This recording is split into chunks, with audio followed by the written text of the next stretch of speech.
Bonjour à tous, bonjour à toutes, c'est Stéphane, coach agile et coach professionnel chez Noshak. Aujourd'hui, on se retrouve avec quelqu'un, encore une fois, qui a un parcours exceptionnel et que je suis vraiment ravi de vous faire découvrir dans la série des rencontres inspirantes. Euh, Vous le savez, ce qu'on essaye de vous donner en ce moment, c'est de prendre l'air. Prendre l'air parce qu'on en a tous besoin, vu le contexte actuel, mais surtout également de vous donner des occasions peut-être de vous inspirer. Donc découvrir les secrets de la motivation d'une femme au parcours exceptionnel, c'est ce qu'on vous propose en allant à la rencontre de Lauriane Dolt. Elle est coach et entraîneur professionnel de basket. Et dans cet épisode, Lauriane va nous aider à comprendre son parcours, le monde du basket à haut niveau et aussi peut-être les responsabilités d'un coach au sein d'un collectif. Lauriane, je te souhaite la bienvenue dans cette rencontre inspirante by Noshak. Comment vas-tu? Bonjour, ça va très bien. Merci à toi de m'accueillir, ça me fait bien plaisir. Lauriane, au moment où on se parle, où te trouves-tu? Chez moi, chez moi, dans la chambre de mon beau-fils avec notre élément, le basket. Ouais, oui, je sais, je vois les Lakers derrière. Merci de nous amener dans ton univers. Comment ça se passe en ce moment, l'activité basket, dans le contexte un petit peu de sanitaire qu'on connaît tous? Les championnats professionnels ont lieu, donc ça c'est déjà un bon point pour ces joueurs-là. Ils s'entraînent et ils jouent normalement. Le problème, c'est qu'il faut qu'ils rattrapent tous les matchs qui n'ont pas eu lieu en début de saison sportive, donc notamment avec le mois de novembre qui a été quand même pas mal à l'arrêt, et tous les matchs qui ont été reportés suite à certains cas de Covid. Et malheureusement, pour le championnat amateur et surtout pour les plus jeunes, le championnat est arrêté depuis un bon moment. Donc, ce manque d'activité, en tout cas pour le basket, un sport qui est de compétition en salle, c'est un peu rude pour tout le monde, je pense. Ouais, j'espère que, notamment pour les plus jeunes, comme tu le dis, la fin du tunnel est proche parce que on a tous besoin vraiment de mettre ça derrière nous. Oui, tout à fait. Alors, Lauriane, si on se voit aujourd'hui, c'est parce que ton profil et ton expérience, c'est vraiment quelque chose d'assez incroyable. Pour, en tout cas, nous qui travaillons dans les bureaux, c'est un univers qu'on connaît pas du tout. Euh, Avant de rentrer vraiment dans le détail de ton parcours, ce que j'aimerais savoir, c'est est-ce que tu aurais peut-être une anecdote à nous partager sur ce qui t'a amené quelque part vers l'univers du coaching dans le basket? Mais déjà, je suis arrivée au basket super tard. Ça faisait longtemps que je voulais en pratiquer parce que j'ai mon cousin qui était basketteur international et pro au basket. Et on n'a pas pu. Enfin, ma maman ne voulait pas que je fasse de basket au départ, donc je suis arrivée très tard, à 12 ans, sur les terrains. Et en fait, après, tout est allé très vite. Je suis partie très vite vers le monde du haut niveau, mais j'ai très vite compris aussi que je ne serais pas joueuse de haut niveau. Et c'est un coach, Frédéric Alvax, qui était alors conseiller technique sportif aujourd'hui, euh, qui, euh, qui m'a demandé, après les sélections régionales, de l'assister. Et en fait, c'est comme ça que j'ai appris à entraîner, à être de l'autre côté en fait du terrain. Euh, et ça a été tout de suite le coup de cœur. Et autant jusqu'à l'âge de 16 ans, je ne savais pas trop ce que je voulais faire de ma vie. Enfin, ça partait un peu dans tous les sens, dans le domaine du sport, mais rien de bien précis. Et là, j'ai su que c'était coach. D'accord. Euh, comment, comment on démarre à 16 ans en tant que coach? Comment ça s'est passé?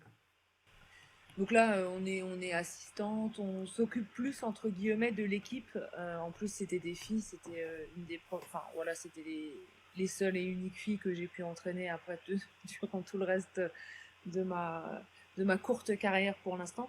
Je faisais les échauffements et puis après, ouais, en dehors, je m'occupais plus des filles entre les hébergements, voilà, pour qu'il y ait un accompagnant. Et de plus en plus, en fait, j'avais de plus en plus de missions. Et après, avec l'âge, quand je suis arrivée à 18 ans au sein de la SIG Strasbourg, Du côté des amateurs, eh ben, là, en fait, on m'a embauché en tant qu'emploi jeune. Et donc, des baby, donc de 3 ans à assistante sur l'équipe de National 3 masculine. Et ben, j'ai un peu goûté à toutes les catégories, les filles, les garçons, du niveau championnat de France au niveau départemental. Et voilà, tout s'est fait en fait. Petit à petit. J'en profite, merci de nous partager tout ça. C'est justement ce qu'on est en train de voir en vidéo, hein, dans ton passé de la SIG. Et tu nous parles justement d'accompagner justement des équipes. À quel niveau? C'est quoi les images qu'on voit là? Donc les images qu'on voit là, c'est quand j'étais assistante sur le groupe professionnel. Donc ça, c'est la saison 2016-2017. Où justement on voit Frank Ntilikina là, qui est aujourd'hui en NBA au New York Knicks. Et là, je suis avec la CTOV. En fait, c'était la saison où après tant d'années passées aux côtés de Vincent Collet, le club avait décidé de s'en séparer. Et puis le club avait décidé de recruter deux Finlandais, Henrik Detman et Lassi Tuovi. Et Lassi Tuovi qui est aujourd'hui le coach de la SIG Strasbourg. Et en fait, on m'avait proposé d'assister le groupe parce que moi j'entraînais le centre de formation à ce moment-là. Donc j'avais cette double casquette. Alors justement, en parlant de centre de formation et notamment du parcours des jeunes, j'ai cru comprendre que tu avais réussi à amener un collectif quand même à un haut niveau. Est-ce que tu veux nous en parler, hein, des espoirs et du championnat de France? Un collectif de haut niveau. Alors les centres de formation, c'est surtout pour en fait le joueur essayer de l'amener au plus haut niveau possible. Donc c'est un peu la particularité de notre sport et de notre boulot quand on est entraîneur en centre de formation, c'est que on doit quand même avoir des résultats parce que on peut pas créer des compétiteurs en perdant tous les week-ends. Donc il faut gagner.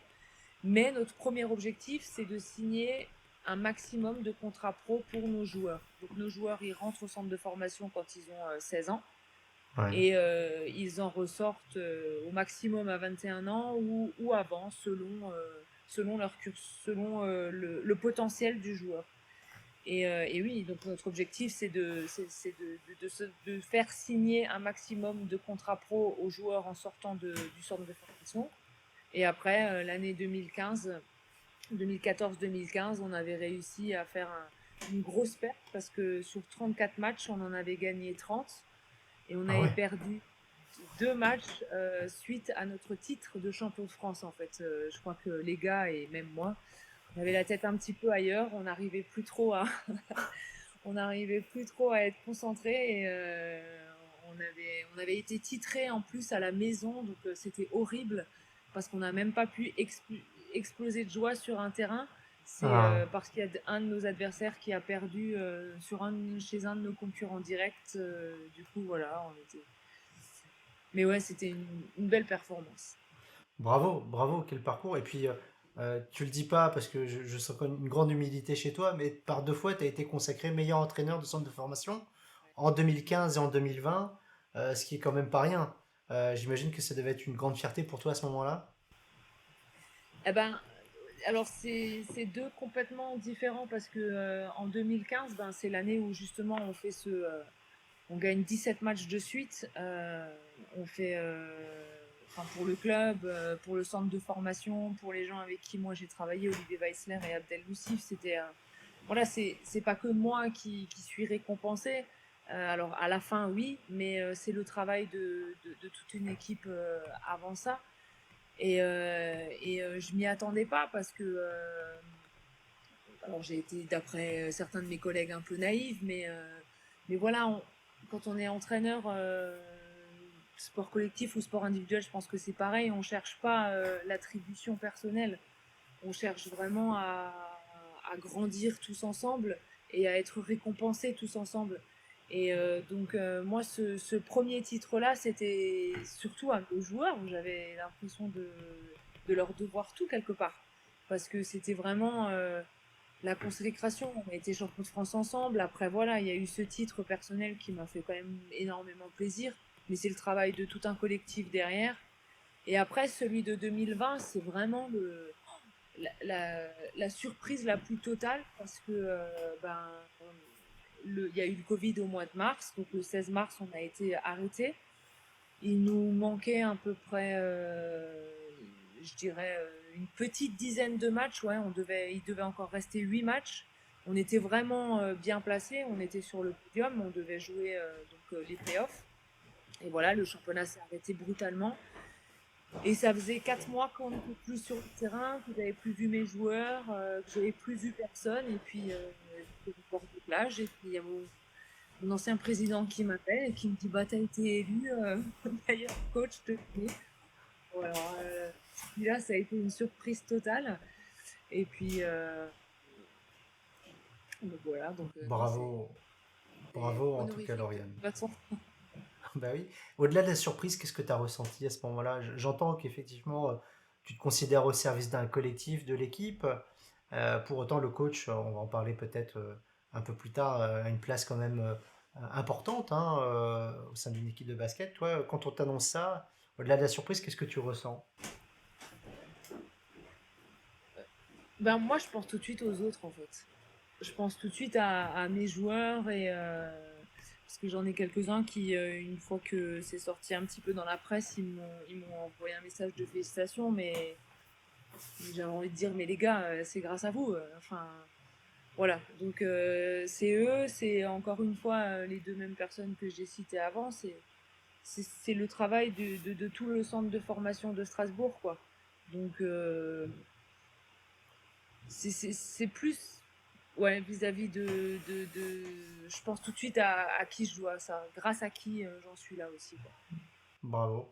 En tout cas, effectivement, un beau travail de groupe. Qu'est-ce que tu aimes tant dans ce métier de coach, tant au niveau dans ton rôle d'entraîneur et peut-être aussi ton rôle d'assistante chez les pros? Mon rôle, Bah, qu'est-ce qui te plaît le plus pardon, dans ton boulot? C'est quoi ton essence en fait? Qu'est-ce qui te, l'adrénaline, ah, l'adrénaline? À quel l'adrénaline, moment? ouais, tout le À temps, quel moment? parce que ouais, vraiment tout le temps, parce que à chaque période, il y a une autre excitation. Il y a le recrutement. Voilà, il y a des joueurs qu'on essaye de cibler, qu'on essaye de séduire pour avoir dans notre club. Ensuite, il y a toute la partie prépa, la préparation avant championnat, où ben voilà, on apprend à se connaître, on apprend à se découvrir, on apprend les caractères des uns et des autres, on essaye de créer ce collectif. La saison en elle-même, où c'est tellement riche parce que notre métier d'entraîneur, il est tellement ingrat parce on est bon, on gagne, on est les rois du monde, on perd, les plus nuls entraîneurs qui puissent exister. Et c'est pas facile. Ça, c'est vraiment le côté qui est très dur, où faut vraiment se blinder pour ne pas rester sur un résultat, mais pour prendre du recul et se dire est-ce qu'on a progressé, est-ce qu'on a appris, est-ce qu'on avance. Ça, c'est le plus important. Je rebondis sur ce que tu nous dis parce que je pense qu'en fait, enfin, vu de l'extérieur, le basket, c'est un métier, c'est un sport déjà particulier, et puis le métier de coach encore plus. J'imagine que ça demande beaucoup d'intensité, de dureté au travail pour toi et aussi en exigence avec les sportifs. Comment tu as fait pour évoluer peut-être sur la manière dont tu coachais les gens, pour aborder les choses? Est-ce que tu as effectué un travail particulier? Ah ouais, énorme. Moi, je suis pas quelqu'un qui se met en avant facilement et qui a une grosse confiance en soi. Je suis par moments un petit peu trop tout le temps en train de me remettre en question. Si on perd, c'est d'abord moi, après les joueurs. Je devrais même pas le dire. Alors ça, faut pas que les anciens joueurs le voient ou les futurs. Mais non, moi, Je te rassure, ça sortira pas de YouTube. ah ouais, d'accord, ça va. Non, il y a. Moi, je travaille avec une prépa mentale depuis bientôt 10 ans avec Sonia Navier, euh, qui, a, qui enseigne la méthode Target, qui me convient parfaitement. Et après, je me documente énormément sur le process par exemple, c'est une méthode aussi d'enseignement qui est Mhm. pour comprendre l'autre, qui pour moi m'a beaucoup aidé aussi. Parce que d'abord, il fallait que je travaille sur moi. Il fallait que j'apprenne à me canaliser, à me connaître et à savoir comment je réagis dans quelles circonstances. Et une fois que j'ai su m'identifier, eh ben, j'ai pu aussi mieux gérer tout ce qui était autour de moi. Donc, que ce soit le résultat à proprement dit, mes joueurs, mes dirigeants et toutes les personnes en fait qui gravitent autour de l'équipe. Mais pour moi, c'est essentiel de se connaître pour pouvoir justement amortir tout ce qui va se passer derrière. Et c'est un travail vraiment de longue haleine. Et encore aujourd'hui, je travaille beaucoup avec ma prépa mentale. J'ai besoin d'elle. Bravo. Bravo pour ça. Moi, ça fait beaucoup écho à ce que nous vivons en tant que coach en entreprise, où effectivement, on nous demande d'amener du changement dans les organisations, dans la culture d'entreprise, chez les équipes et chez les personnes. Et ça commence avant tout ici. Le premier pas, en fait, il est, comme tu le disais, de se connaître avant tout, d'effectuer aussi un changement en soi-même pour avoir plus d'impact à l'extérieur. Et je découvre que tu as fait ce travail tout comme moi je l'ai fait. Et en tout cas, ça fait énormément de sens ce que tu nous racontes. Mais Merci beaucoup. pardon de te couper, mais enfin, c'est Je ne coupe important pas. aussi parce que je suis une fille dans un milieu d'hommes. Mon tout premier travail avant la prépa mentale, ça a été le coach vocal. Parce que je, je suis très. Je suis tout le temps derrière mes joueurs. Il faut que je donne de la voix parce que j'ai l'impression que si je donne pas de la voix, ils vont pas sentir que je suis avec eux. Et donc cette voix de crécelle par moment qu'on pouvait aussi un petit peu entendre et me reprocher, je l'ai travaillé pour réussir à parler et à donner plus de son avec mon ventre et ne pas me griller les cordes vocales parce qu'il faut tout le temps parler fort, faut que tout le monde... voilà, là on voit très bien à la vidéo, c'est quand j'entraîne le centre de formation, je peux avoir 20 gamins et je suis toute seule sur le terrain, quoi. Donc il faut que tout le monde m'entende. En match, avec le public, avec le stress, tout ce qui se passe, c'est pareil, il faut que les gens m'entendent. Et donc avant le prépa mental, il y a aussi eu ce coach vocal qui m'a beaucoup aidé à donner aussi de l'intonation dans mes différents mots. Merci Lauriane d'avoir partagé toutes ces choses sur ton parcours et peut-être aussi ce qui nous permet de mieux découvrir ta personnalité. On se retrouvera, on se donne rendez-vous dans d'autres épisodes pour en parler un peu plus de ta fonction de coach et peut-être des initiatives que tu souhaites faire plus tard. Ça marche? Très bien. Et bien voilà, c'est tout pour aujourd'hui. Merci d'être resté jusqu'au bout. Bien sûr, n'hésitez pas à cliquer pour vous abonner, c'est vraiment hyper important pour nous. Je vous dis à très bientôt pour un prochain épisode où on va parler vraiment du métier de coach et de ce que c'est de gérer un collectif avec Lauriane Dolt. Ciao!